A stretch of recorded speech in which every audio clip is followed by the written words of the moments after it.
Nay. What's going on, guys? It's time to make a deck surrounding the Crested Sunmare. That is a legacy card. I am bringing it back and showing you guys just how incredible it actually is. The Crested Sunmare is a 5/5 for 12 white creature horse. And it says each other horse you control gains prevent damage. Cool. When you gain life, this creature summons 1/5/5 horse token at the end of your turn. So every single time you'll gain life in a turn will equal out to the amount of horse tokens you get at the end of the turn, which is really cool with Leyline of Singularity, Leyline of Vitality. What am I saying? While this support is on the board, creatures you control get +0/+2. Whenever a creature enters the battlefield under your control, gain 2 life. Overflow, gain 2 life for each creature and creature reinforcement you control. Johnny's Welcome. Whenever a creature enters the battlefield under your control, gain 2 life. So, not only when the horse comes in, if you have one of those down, will you gain 2 life and then make a horse at the end of the turn. But if you have both down, you'll gain 2 and 2 and make 2 horses at the end of the turn. But when you do March of the Multitudes, you're going to create 12 creatures. And they have lifelink too, for an additional horse when they attack to come into play. But that'll be 12 here for 24 life gain, and 12 here for 24 life gain, for 24 horse tokens. 120 power and toughness you'll receive from that. And then the Anointed Possession, if it is out, you're going to make reinforcements for all of those. So you'll have a 24/24 March of the Multitudes instead, and have the 120 become a 240 horse just from casting March of the Multitudes with the Johnny's Welcome, Leyline of Vitality, and Crested Sunmare out. Now, it gets better, because, of course, you only have to have one of a Johnny's or Leyline out. Fine, you don't need an appointed procession either. You can have Campaign of Vengeance, and when the Crested Sunmare attacks by himself, boom, you gain a life. Put a horse out next turn, both of them will attack. You gain 1 and 1 life, put 2 horses out. And when you have Soren out, you're going to be gaining another additional amount of life from each creature that attacks for up to 3 more creatures, and gain all that life back from the giant horse you're making when it attacks. Summoner's Pact is great. Get that horse, because it's the only creature. You'll lose 10 life when you do it. Fine, you're going to gain a whole bunch more back. Invoke the Divine, destroy an opponent's support. Not an opponent's support, an opponent support. And then you gain 4 life. So even that could make a little horse token if you didn't have anything else going, and that'll help fend off against things like Hixus or Suppression Bonds that'll really slow the deck down because your Crested Sunmare is locked down. Rishkar's Expertise will be getting us some mana.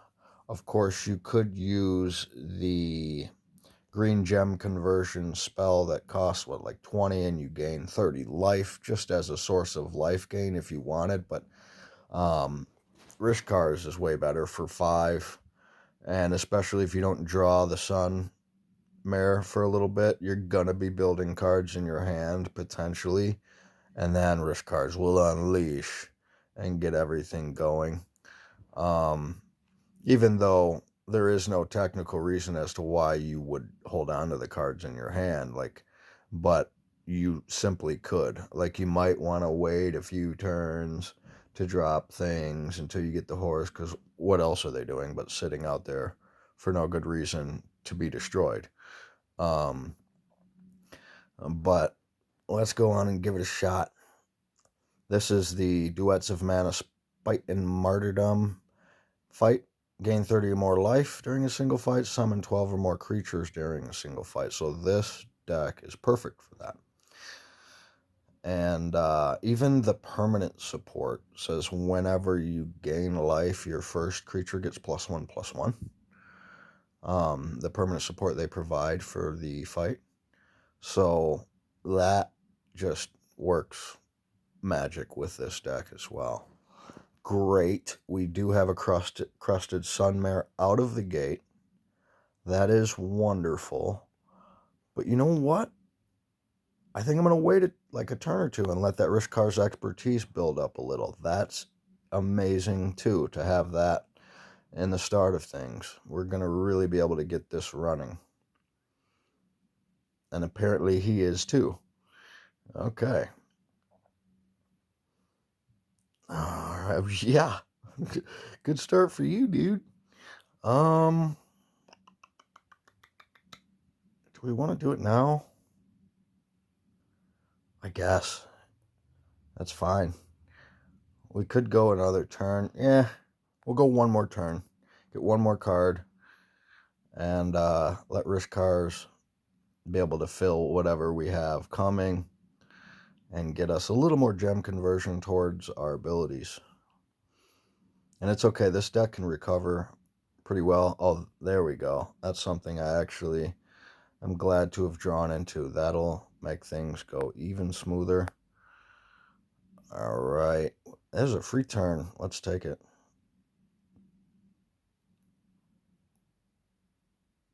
Okay.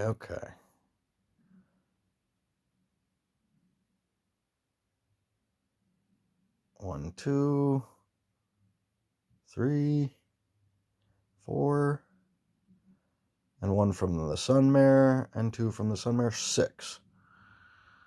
So, we're going to get at least 6 horses at the end of this turn. Where do we want to go? What move do we want to make? Yeah. Let's do this. So, as they come in, we're going to gain 2 life, well, actually 4 life, for 2 and 2 for every time one of the horses come in. So, we're whispering right now. We're horse whispering. And it's just a great way to recover your health. And the Planeswalker here's abilities are powerful when used with at least 3 creatures and a bunch of creature reinforcements. You're going to get your max potential out of it. And our opponent just killed one of our supports, which wasn't nice. But it should be okay. What did he get rid of? He got rid of the... Hey, did he, like, take that from me? Or, well, he is a Johnny. He's probably using it as himself in this fight here. But guess what? Already, our third ability is filled, and it's going to be used for its max potential right now. Boom. Let's get Anointed Possession. Let's get rid of his Invoke the Divine soon. All right, that works.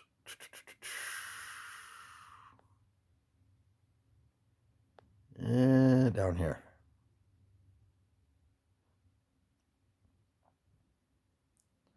Lost a little bit of life. That's fine. You want them Sunmares out there. Now, only having 1 is basically necessary. So, if you want to hold off on a Summoner's Pact, you could, but why? You know, you're going to gain plenty of life back, especially when you get the Sorin Vanguard out. Then you can see how in control you'll actually be with this deck. And it's great that that horse back there has prevent damage too. And it gets so huge. I mean, as if damage could do anything to it. It's just, it takes years of whispering to these horses to make them really get so prevent damagey. Otherwise, they're going to run around all over the place, smashing up things, just neighing at everyone and stuff. I've got these guys pretty tamed, though, pretty well structured, and yeah, it's pretty cool. You know, it's like I got my own little farm or something going on here, and like E-I-E-I-O. All right, let's get the